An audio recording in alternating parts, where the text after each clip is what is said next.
Hello everybody, welcome back to my channel. My name is Katie. I hope you are doing well. Well, today is the day of that video that I said I was going to do. Back in time, a relative of mine was the last woman to be publicly hung. Her name was Mary Timney, which is my family name. She was Mary Reed, who is my husband, Reed, and she married a Timney, so that she then became Mary Timney, and she was the last woman in Scotland to be publicly hung. And I don't know how we found out about it, but we sort of looked into it, and I know my auntie looked into it, and our marriage kind of brought the whole circle back round together again.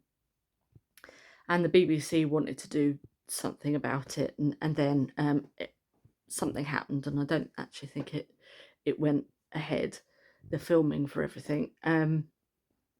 So I thought I would do a little video just to explain and show you and talk about the last woman in Scotland to be publicly hung, who was Mary Reed, married, and then is Mary Timney. So I hope you enjoy it. It's just a little thing I wanted to do. I might do a few more of these because I really did enjoy doing it, and I hope you enjoy.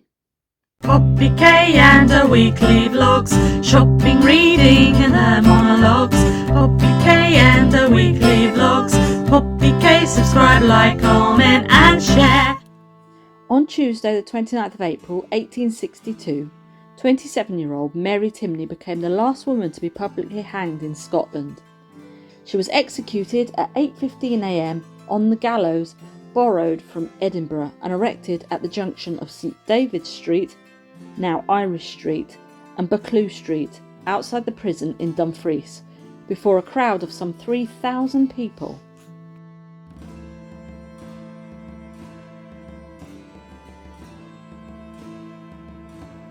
One local newspaper, the Dumfries Herald and Register, announced that the deed, bloody violence, has caused great sensation in the quiet and well-ordered district of Glen Kens.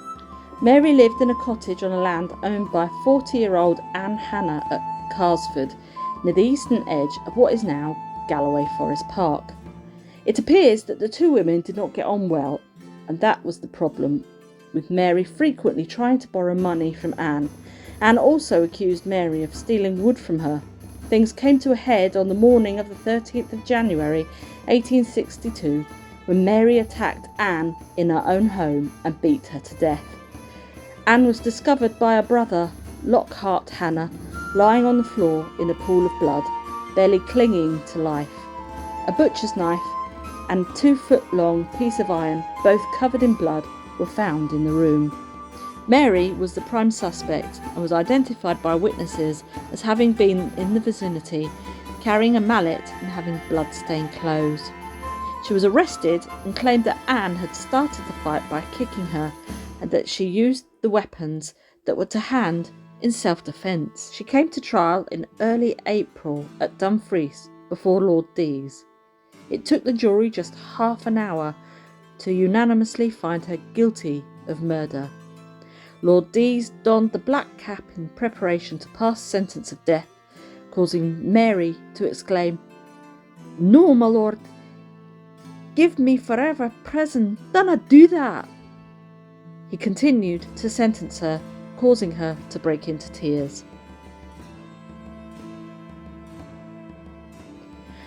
Strangely, after the trial, there was substantial public sentiment in favour of a reprieve for Mary, with public meetings and newspaper articles criticising the brutalising tendency of legalised strangling. The Kirkcudbrightshire Advertiser reported that the great majority of the public of Dumfries were horrified and indignant that this butchery should be permitted in their streets. The MP for Dumfries, William Ewart, a well-known anti-death penalty campaigner, was urged to take the case to the Home Secretary of the day, Sir George Grey. Some 3,000 women signed a petition for a reprieve. On the 24th of April, the Home Secretary announced that the law must take its course.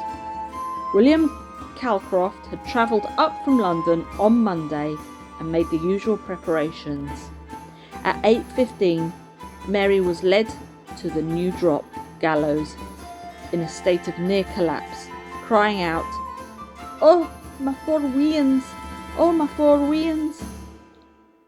A broadside of the execution was published.